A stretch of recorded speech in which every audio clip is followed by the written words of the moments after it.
Bridget Mason, known to everyone as Biddy, was born in slavery on August 15, 1818 on a plantation in Hancock, Georgia.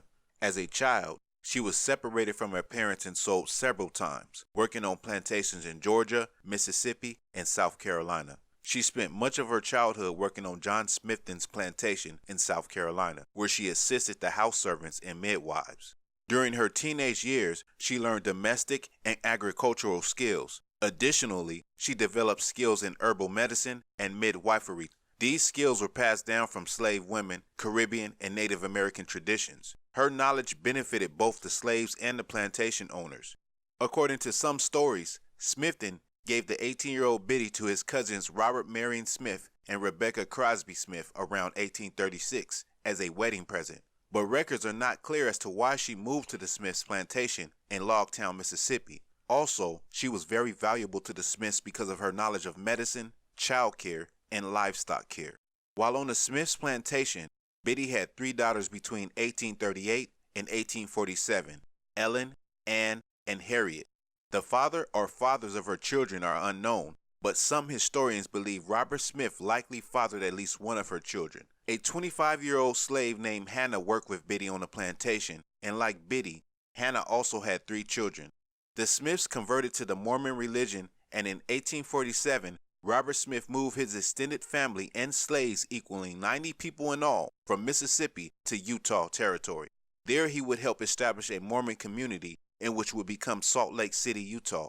At this time, Utah was still part of Mexico. Mason, then 30, walked 1,700 miles behind her master's 300-wagon caravan for 7 months as they moved to the Salt Lake area of Utah. The caravan eventually arrived in the Holiday Cottonwood area of Salt Lake Valley. Along the route, Mason was responsible for setting up and breaking down camp, cooking the meals, herding cattle, and serving as a midwife. She also took care of her three young daughters, aged 10, 4, and her newborn in which she carried on her back. Church leader Brigham Young sent a group of Mormons to San Bernardino, California to establish another community in 1851. Smith decided to join them.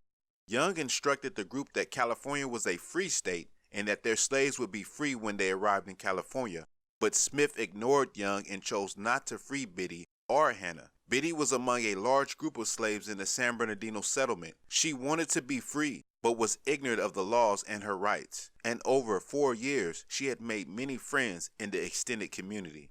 In 1855, Smith decided to move his family and his slaves to the slave state of Texas. He planned to settle there or sell his slaves and make a profit.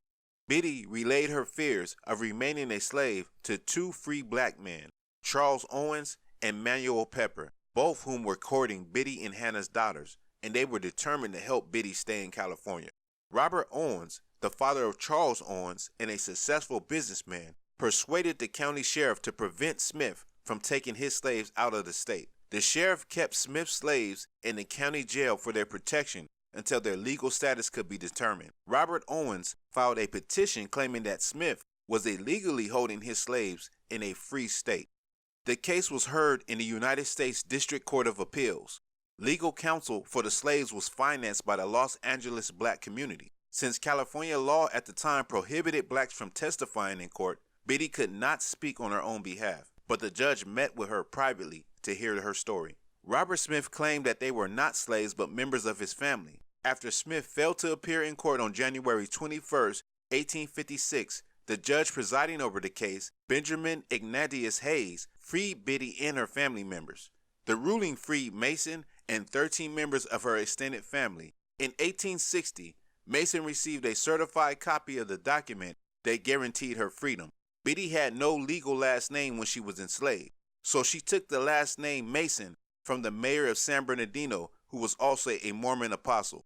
Mason moved her family to LA and she continued to work as a midwife and nurse, saving her money and using it to purchase land in what is now the heart of downtown Los Angeles. There she organized First AME Church, the oldest African-American church in the city. Mason used her wealth, estimated to be about $3 million, to become a philanthropist to the entire LA community.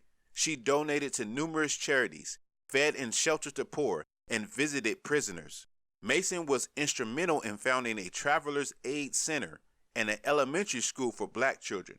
Because of her kind and giving spirit, many called her Grandma Mason.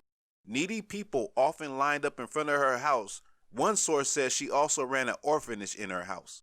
Bridget Biddy Mason died in L.A. on January 15, 1891 at the age of 73.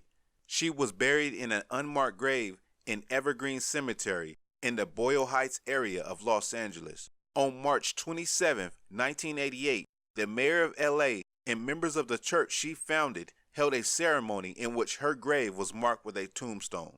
A year later, November 16, 1989, was declared Biddy Mason Day in Los Angeles.